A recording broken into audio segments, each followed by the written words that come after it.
আল্লাহ তাআলা জানায় দেয়, ইয়া আইয়ুহাল্লাযীনা আমানু তুবু ইলাল্লাহ তাওবাতান নাসুহা। আল্লাহ তাআলা বলে, হে ঈমানদার বান্দা বান্দীগণ, তুবু ইলাল্লাহ, আমি আল্লাহর কাছে তওবা করো। কেমন তওবা করবা? তাওবাতুন নাসুহা, আমি আল্লাহর কাছে খাঁটি তওবা করো, তাওবাতুন নাসুহা। এই বান্দা, এই নাসুহা তওবা যদি করতে পারো, এই বান্দা শুনে নাও, আমি আল্লাহ কেমন ভাবে মাফ কইরা দেই জানো? মায়ার নবী জানায় দেয়, আত-তাইবু মিনাল যামবি কামান লা যামবা লা। এই উম্মত শুনে নাও, এই দুনিয়ার জমিনে তুমি গুনাহ করে বলছো, আমরা মানুষ বলতে গুনাহ করতে পারি, শয়তানের দুটাই পড়িয়া গুনাহ করতে পারি। গুনাহ করার পরে একটা বান্দা যদি আল্লাহর দরবারে মাফ চায়, আল্লাহর দরবারে যদি তওবা করে, আল্লাহ কেমন ভাবে নিষ্পাপ বানায় দেয়। আত-তাইবু মিনাল যামবি কামান লা যামবা লা। আল্লাহ তাআলা ওই বান্দার গুনাহগুলো এমন ভাবে মুছা দেয়, মনে হয় ওই যেমন এই দুনিয়াতে মায়ের গর্ভ থেকে সন্তান যখন দুনিয়ার জমিনে আসে, ওই সময় বলেন তো কোনো গুনাহ থাকেনি?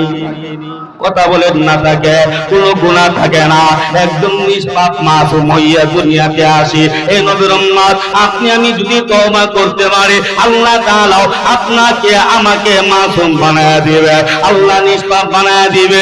এই যুবক ভাই, এই বৃদ্ধ বাবারা এখন বলতে পারেন, হুজুর আমার মতো বড় গুনাহগার এই দুনিয়ার জমিনে কেউ নেই। হুজুর জীবনে এত গুনাহ করেছি, মনে হয় আমার আল্লাহ আমারে মাফ করবে না।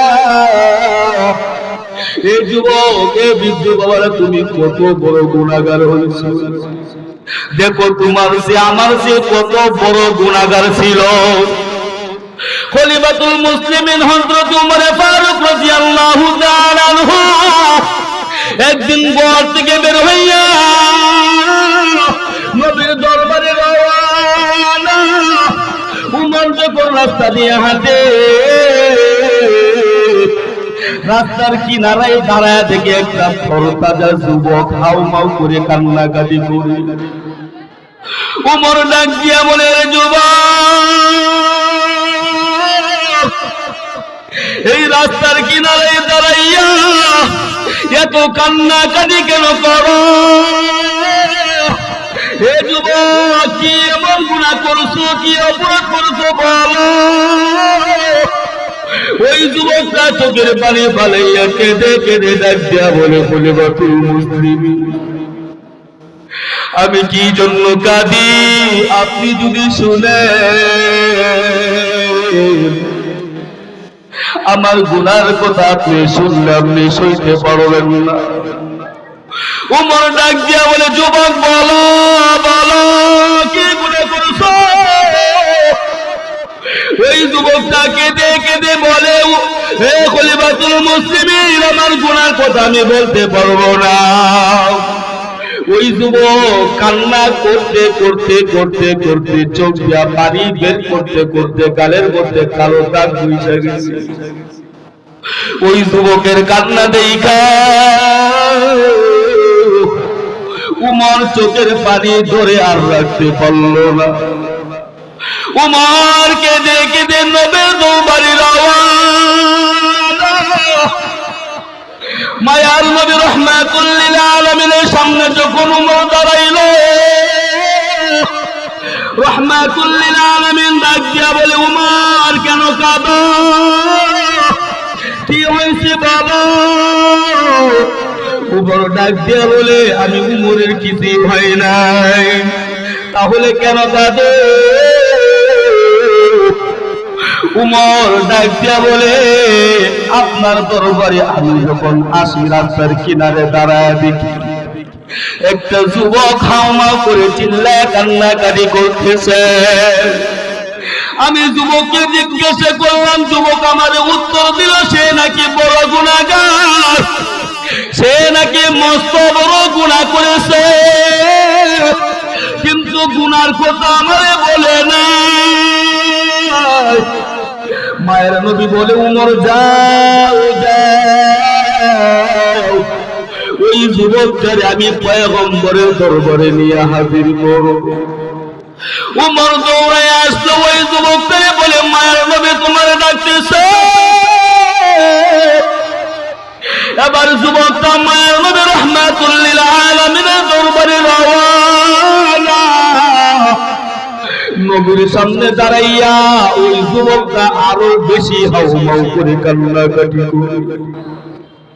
ওই যুবকের চোখের পানি দেখা মায়ার নবী রাহমাতুল লিল আলামিন চোখের পানি ধরে রাখতে পারল না। নবীজি চোখের পানি ছেড়ে ছেড়ে বলে, যুবক কি জন্য কাঁদো, কি এমন গুনাহ করছো, কি এমন অপরাধ করছো বলো। ওই যুবকটা বলে, আমি গুনার কথা আপনারে বলতে পারবো না, আমি এত বড় গুনাহ করেছি।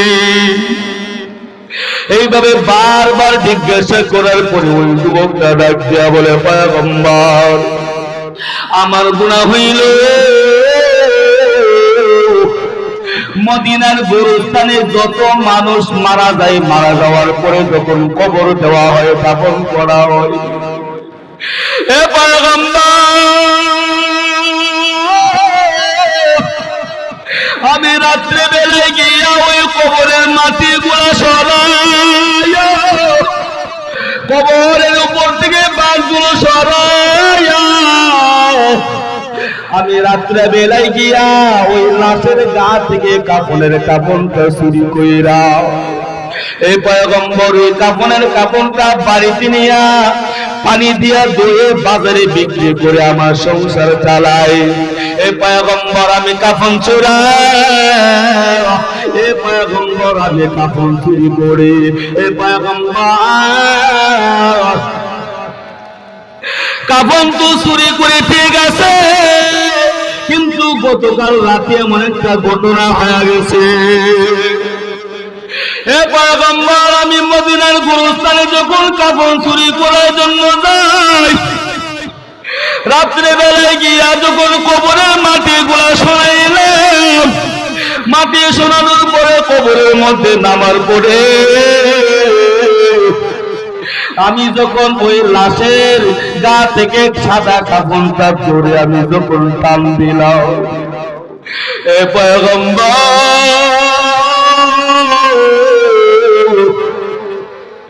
মুখ থেকে যখন কাফনটা সরে গেল, তাকায় দেখে একটা তরতাজা একটা যুবতী মেয়ে, সুন্দরী মেয়ে।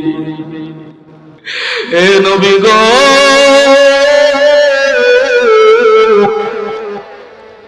ওই যুবতী মৃত লাশের চেহারা দেখে, যৌবন দেখে, সুন্দর চেহারা দেখে আমি পাগল হয়ে গেছি। এ পয়গম্বর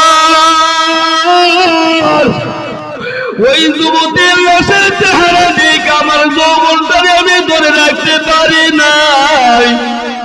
এ পয়গম্বর আমি কবরে নাই মা, কাফনটা সরাইয়া আমি ওই যুবতীর লাশের সাথে কবরে জিনা করে দিয়েছি। রে পয়গম্বর, এ পয়গম্বর এখন আপনি বলেন, দুনিয়ার জমিনে এমন গুনাহগার কি আছে মৃত লাশের সাথে জিনা করে? কিন্তু আমি তো মৃত লাশের সাথে জিনা করে ফেলেছি।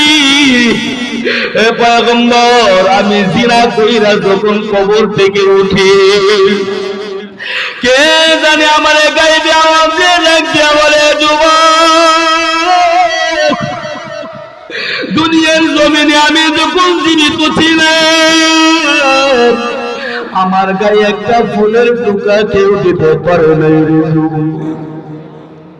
জীবনে কোনদিন আমার চেহারা দুনিয়াতে পর পুরুষ কোনদিন দেখে নাই। এ যুবক আজকে তুই আমার কবরে নাপাক বানায় দিলে রে যুবক। এবার ওই যুবকটা কবর থেকে আওয়াজটা শুনে লাফ মেরে উঠে রাস্তা দিয়ে যখন যায়, মাটি ডাক দিয়া বলে, যুবক তুই তো জিনাকার, আমি মাটির উপর দিয়ে হাঁটবে না। ওই যুবকটা যখন খানা খাইতে যায়, খানা ডাক দিয়া বলে, এ যুবক তুই তো জিনাকার, আমি খানা তুই খাবে না।